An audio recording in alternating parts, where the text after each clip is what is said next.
Hey guys, I'm Lou, and in today's video I will be reviewing Ninth House by Leigh Bardugo. Ninth House is hopefully the first in a 5-book series. Before I continue, I would like to say trigger warnings for drug abuse, murder, sexual assault of a child, self-harm and gore in this book. This is Leigh Bardugo's first adult fantasy series after previously working with YA. But do not go into this book thinking that it's YA, it's not young adult, it's very much adult. Before I get into the summary and review of this book, don't forget to like and subscribe and check out my Depop. The summary is as follows. Galaxy Alex Stern is the most unlikely member of Yale's freshman class. Raised in the Los Angeles hinterlands by a hippie mom, Alex dropped out of school early and into a world of shady drug dealer boyfriends, dead-end jobs, and much, much worse.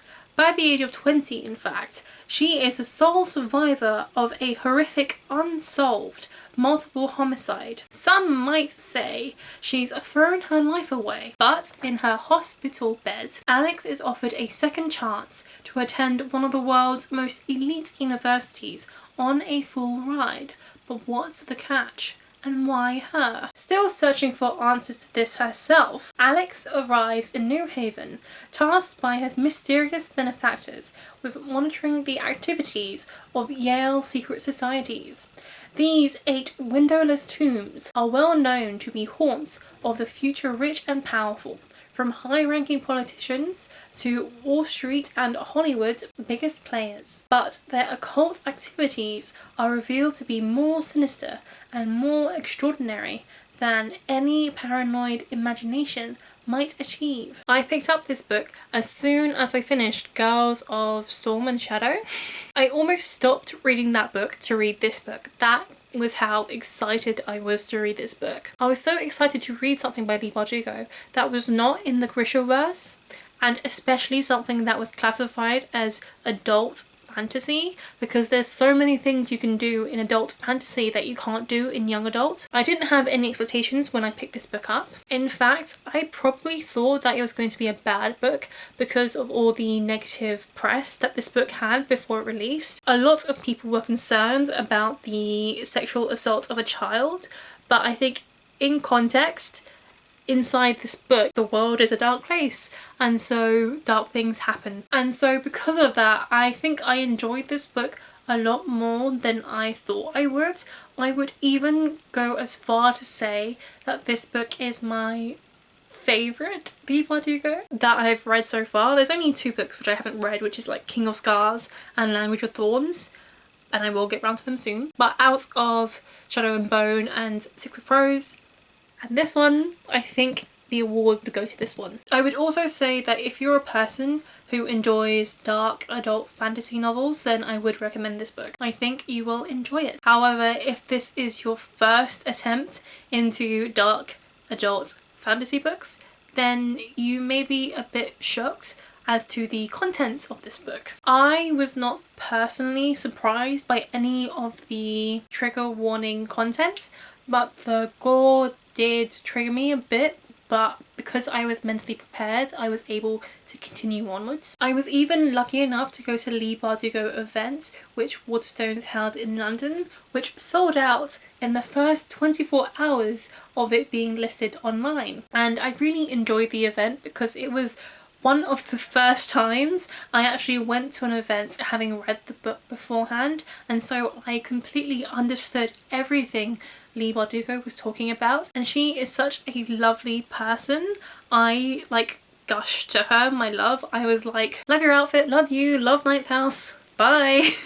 That was pretty much what I said. And I can't wait to see her acting debut in the Grishaverse Netflix series. I really like the plot of this book. I did feel like it was slow in the beginning. It does also take you a while to get into the book. And this book also has 3 timelines, so the pacing of this book was disrupted. Me as a reader, I felt it quite hard to understand until I realised what was going on. There's no clear-cut transition into the other timelines and the other characters, as this book is told in 3rd person. But once I got the hang of it, I really enjoyed this book. And the 3 timelines are basically there to help solve the 3 mysteries which surround this book. And whilst I did enjoy the mysteries, the timelines did take away the pacing of this book. I felt like it wasn't until page 275 out of 450 that the pacing improves, because that is when the storylines merge into one and it sticks with Alex in the present. So once it's reached that point, it's when the pacing can increase and the climax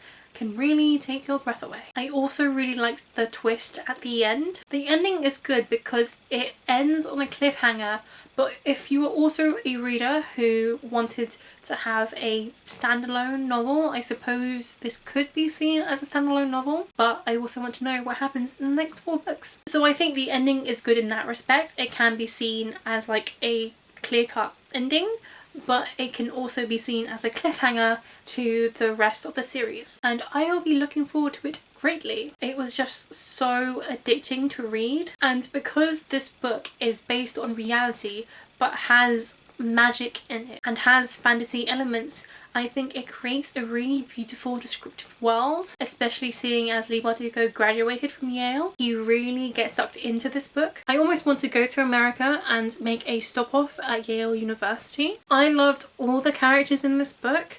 They felt so real and flawed that they could have walked off the page. My favourite character is Alex because of the journey which she goes through and her personality change. I'm really excited to see what will happen to the future of the series with her because she is such a fleshed out character. I almost feel like I know her and she is my friend. I also like Dawes and how her relationship with Alex develops. I think it's like such a testament to Leigh Bardugo's writing because of how much it changes through the course of this book. I also feel like I'm a lot like Dawes, so I can relate to her. I also really loved Darlington. We got to see him a lot as a character and I'm really intrigued to see what will happen to him. He is my second favourite character because he is just so intriguing. I think he's so interesting because he is the polar opposite in Alex in many aspects, and they have such an interesting dynamic when they work together. I gave this book 4 out of 5 stars. Overall, I really enjoyed this book and I would highly recommend it. I would reiterate that this book is an adult book and the content will not be appropriate to younger readers and by people who are triggered in the warnings mentioned previously. It is a dark, heavy book. You will need a light read after this. I would recommend Wayward Son because that's what I read after Ninth House. The reason why I didn't give this book 5 out of 5 stars is because of the slow and confusing start. Apart from that, I absolutely love this book. I can't wait for it to be turned into a TV series by Amazon. So that was my review of Ninth House by Leigh Bardugo. I hope that you guys enjoyed this review. Don't forget to like and subscribe and check out my Depop store, and I hope to see you guys again soon. Bye!